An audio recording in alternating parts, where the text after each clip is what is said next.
melindungi dari segala bahaya, gangguan, godaan, bahkan bisa menjadi ruqyah. Bismillahirrahmanirrahim. Assalamualaikum warahmatullahi wabarakatuh. Alhamdulillahirrahmanirrahim. Allahumma salli ala sayyidina Muhammad wa ala ali sayyidina Muhammad.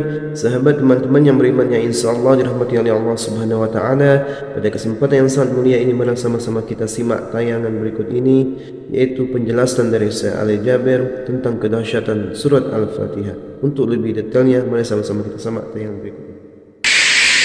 Begitu luar biasa kemuliaan Al-Quran untuk kita. Kita terpilih menjadi umat Nabi Muhammad sallallahu alaihi wasallam, menjadi ummatul Quran. Quran yang abadi, Quran yang suci, dijamin tidak ada celah di dalamnya, tidak ada kesalahan, tidak ada kebatilan. Bahkan dalam lindungan Allah Subhanahu wa taala dari bentuk makna, arti, isinya, tulisannya, halam-halamannya, dan semua dilindungi oleh Allah Subhanahu wa taala. Sebagaimana janji Allah, "Inna nahnu nazzalna adh-dhikra wa inna lahu lahafizun." Kami telah menurunkan Al-Quran dan kamilah yang menjaganya. Termasuk terjaga Ahlul Quran. Bukan hanya Al-Quran sendiri yang terjaga, tetapi Ahlul Quran pun dijaga oleh Allah Subhanahu wa taala. Bahkan salah satu lindungan Allah Subhanahu wa taala kepada kita melalui Al-Quran, akan dilindungi oleh Allah Ahlul Quran dari siksa neraka Jahannam.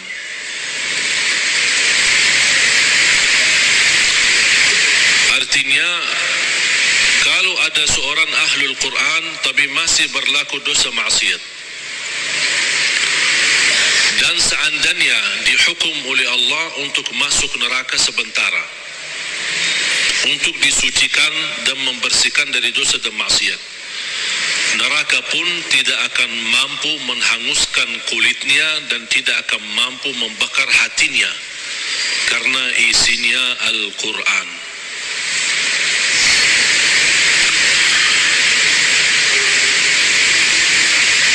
Banyak kelebihan Al-Quran untuk kita. Surah yang paling agung di dalam Al-Quran suratul Fatihah. Ayat yang paling agung di dalam Al-Quran ayat Al-Kursi. Suratul Fatihah, kalau boleh saya artikan dialog sama Allah, berdialog dengan Allah. Setiap satu ayat kita baca, Allah jawab kita. Makanya disunnahkan kalau kita baca suratul Fatihah, jangan disambungkan ayatnya. Setiap ayat berhenti. Sebagaimana dijelaskan oleh Siti Aisyah radhiyallahu anha, kana Rasulullah SAW idza qara'a al-Fatihah kana yufassiruha tafsira. Ketika Rasulullah SAW membaca suratul Fatihah, seperti dia mentafsirkan suratul Fatihah. Saking pelan-pelan dan bertahap-tahap membaca ayat-ayatnya suratul Fatihah. Menunjukkan beradab sama Allah Subhanahu wa taala. Kehormatan karena dia sedang berdialog dengan Allah melalui bacaan suratul Fatihah. Sebagaimana Rasulullah SAW bersabda di hadis yang diriwayatkan Imam Tirmizi, hadis itu hadis qudsi, qasamtu as-salata baini wa baina 'abdi nisfain. Aku telah membagikan salat antaraku dan hambaku, kata Allah, menjadi dua bagian. Dan yang dimaksud kata as-salat di hadis ini adalah suratul Fatihah. Ternyata suratul Fatihah memiliki banyak nama. Disebutkan nama di antara lain Al-Fatihah, Ummul Kitab, Ummul Quran, As-Salah, As-Syafiyah, Waqiyah. Al-Waqiyah, menyembuh segala penyakit, melindungi dari segala bahaya, gangguan, godaan, bahkan bisa menjadi ruqyah. Orang yang tidak fahami ruqyah dan sulit mencari orang yang meruqyahi, lebih baik kita ruqyah diri sendiri. Sering orang bertanya, saya tidak faham ayat-ayat ruqyah, cukup dengan suratul Fatihah. Suratul Fatihah sudah mewakili semua ayat-ayat untuk meruqyah diri sendiri. Menjadi rutin dibaca. Boleh jadi wirid. Setiap hari kita baca Al-Fatihah 10 kali, 20 kali, 100 kali, semampu kita. Jadi wirid. Keberkahannya luar biasa. Boleh menjadi doa dalam air minum kita. Setiap mau minum air dalam botol atau gelas, kita baca Al-Fatihah, tiup di dalam air, kemudian minum. Itu menjadi obat. Biasakan anak-anak kita minum air yang sudah dibacakan dalamnya suratul Fatihah. Jangan menunggu kiai, ustaz, habib datang untuk membacakan Al-Fatihah dalam air. Kita sendiri belajar. Baca 3 kali boleh, 1 kali boleh, 7 kali boleh. Habis itu tiup dalam air, boleh 3 kali. Kemudian silakan minum. Kasih kepada anak-anak kita.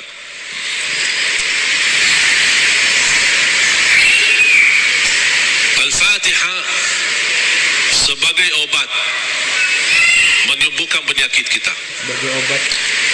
Ada yang merasa gesak di hati, merasa stres kepalanya, boleh taruh tangan yang kanan di atas kepala dan baca Al-Fatihah. Di atas dada kita baca Al-Fatihah. Itu sungguh subhanallah. Al-Quran sebenarnya seluruh isi Al-Quran itu obat. Qul huwa lilladzina amanu hudan wa shifa. Sungguh Al-Quran itu petunjuk dan obat, menyembuhkan penyakit bagi orang-orang yang beriman. Berarti Al-Quran menyembuh penyakit hanya berlaku bagi orang yang beriman. Yang tidak beriman tidak berlaku.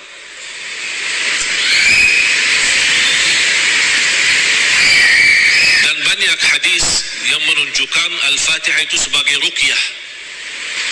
Sebagaimana hadis Abu Musa Al-Ash'ari radhiyallahu an ketika menobati seorang kepala kampung yang sambat sakit, kemudian dibacakan Al-Fatihah. Kemudian faka'annama nashita min iqal, sampai dia sembuh seperti tidak pernah sakit sebelumnya. Dan mereka mencerita ketika mereka pulang ke Madinah bertemu Rasulullah SAW, mereka mencerita apa yang terjadi bersama orang kampung.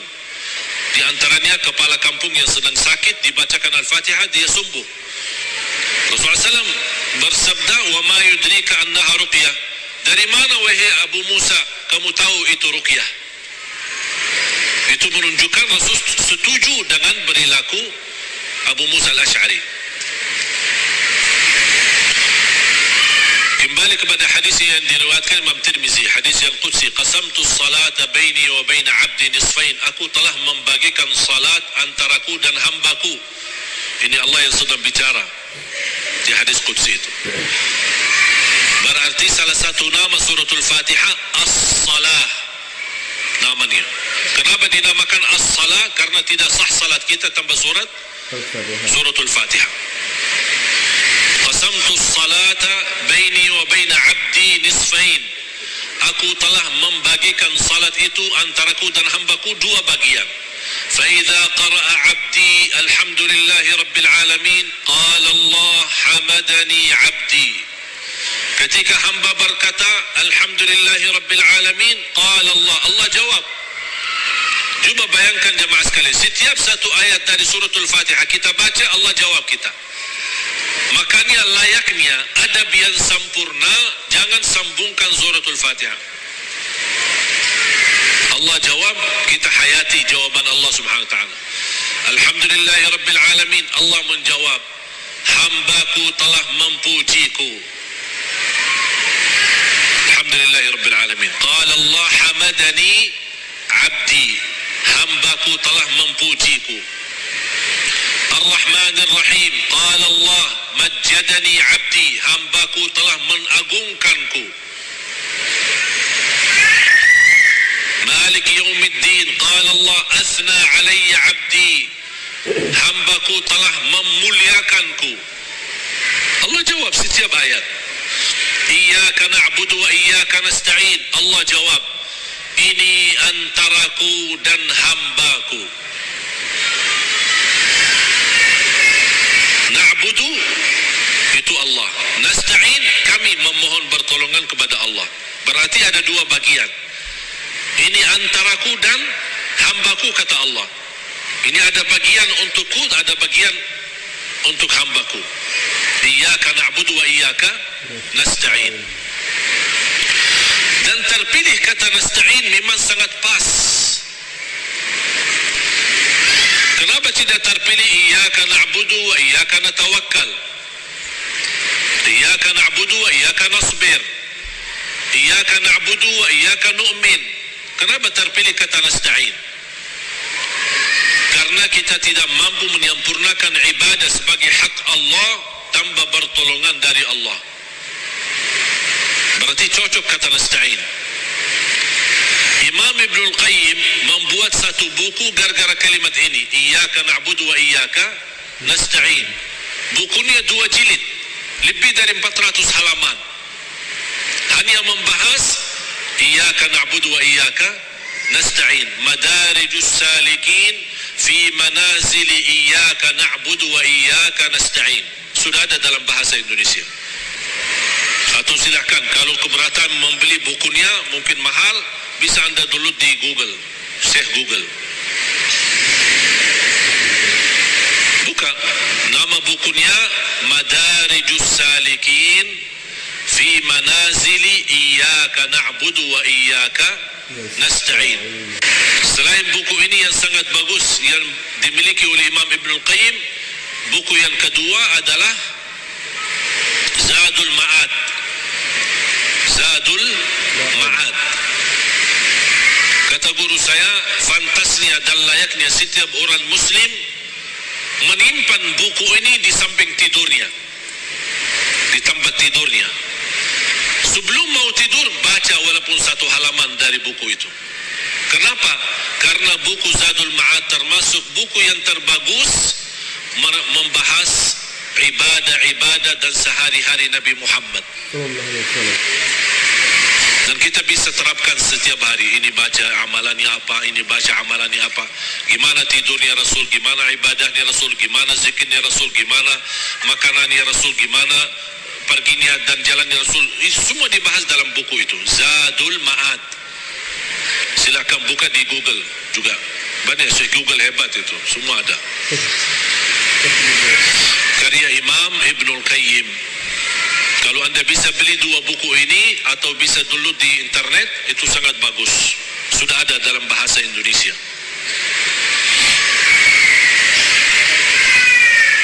Iyyaka na'budu wa iyyaka nasta'in. Qala Allah, ini antaraku dan hambaku, dan apapun yang hambaku minta aku berikan. Coba gimana jawaban Allah.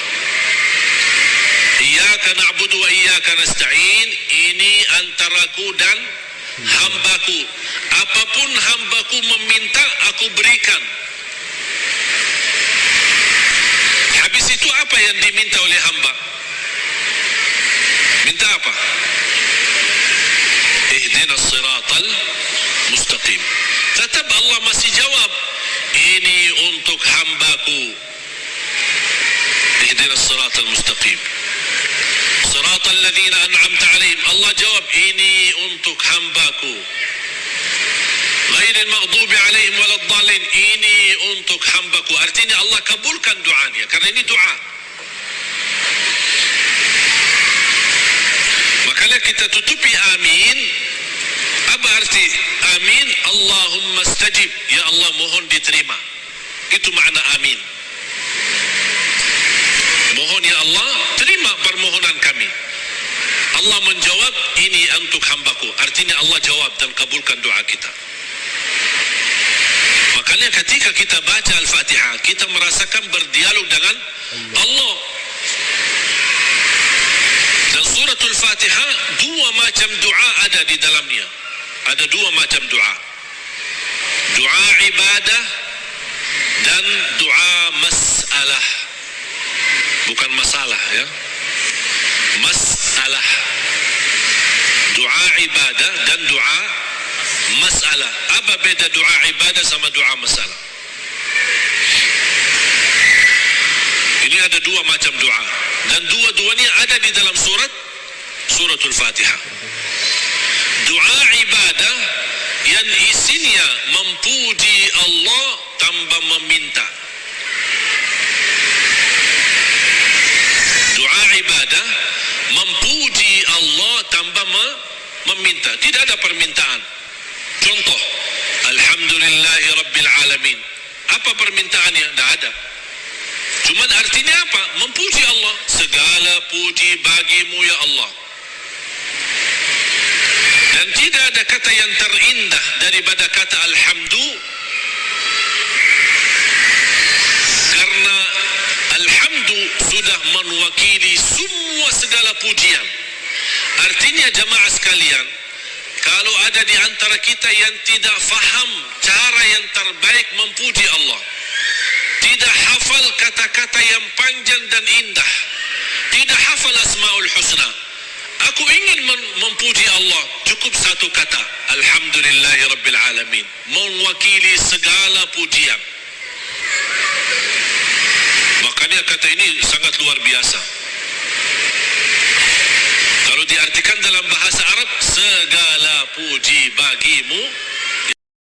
Alhamdulillahirrahmanirrahim. Sahabat yang beriman, itulah tadi ilmu yang disampaikan oleh guru kita. Mudah-mudahan bermanfaat.